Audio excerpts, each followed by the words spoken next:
Life's not fair, is it? Though it seems that some of the plants we plant do just fine and bless us with their fruit and flower, their beauty, and the bees. Some plants show up completely unannounced, but help you out with their beauty and utility for free.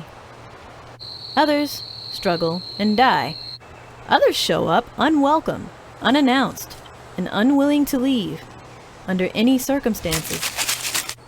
This vine was given to my grandfather at his funeral, and my mom planted it and then did nothing else. It survived just fine on its own. Unfortunately, not all of my plants are like that, so I've had to get to know some fertilizers. Bone meal is made from the steamed and dried bones of cattle that have been through meat processing plants. You want to keep this in a safe place because animals and bugs really like it.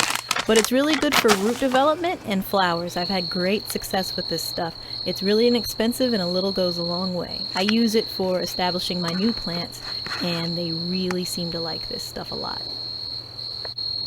Blood meal is made from the dehydrated blood of animals that have been through meat processing plants. It's really high in nitrogen, so you're going to want to only use it on older plants or to prepare beds for spring, and also keep it away from your dogs.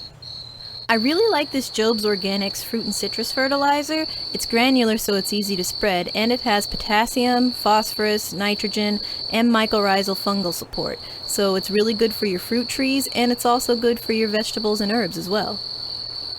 I really like organic liquid humic acid because it seems to help my plants with transplant shock. So anytime that I'm moving a bigger plant or starting seedlings in the ground, I use this. Helps a lot.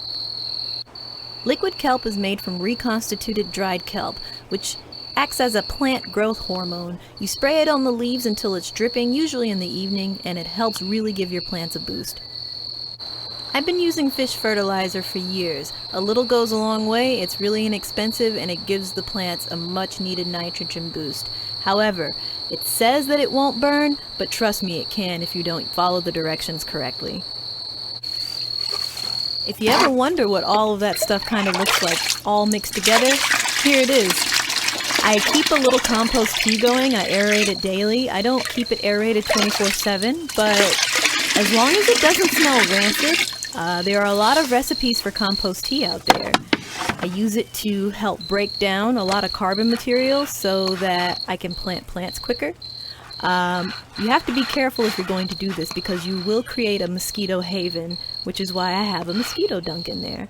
But this is just liquid humic acids, some kelp, some old plant matter, blood meal, bone meal, all sorts of stuff is mixed in here.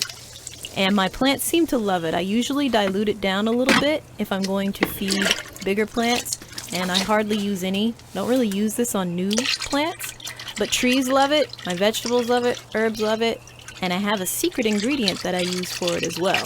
But this water also isn't chlorinated. You're going to want to use dechlorinated water if you're going to make your own compost tea. And there are a lot of good recipes online. Some are simpler than others, some are a little complicated, but I encourage anyone and everyone to get into it because it's such a fulfilling thing to have your own fertility that you created, and you're capturing a lot of waste streams when you learn how to compost. It's good stuff. If you're going to make compost tea, I highly recommend you get some organic molasses to help feed the beneficial bacteria and microbes that you want to get going in your soil. Make sure it's organic and make sure it's unsulfured for the best results. I also suggest you get like a little spray bottle or something. Anything will do, something cheap, so that way you can foliar feed any plants that require it. Also, if you're going to get a really good composting system, I recommend getting chickens.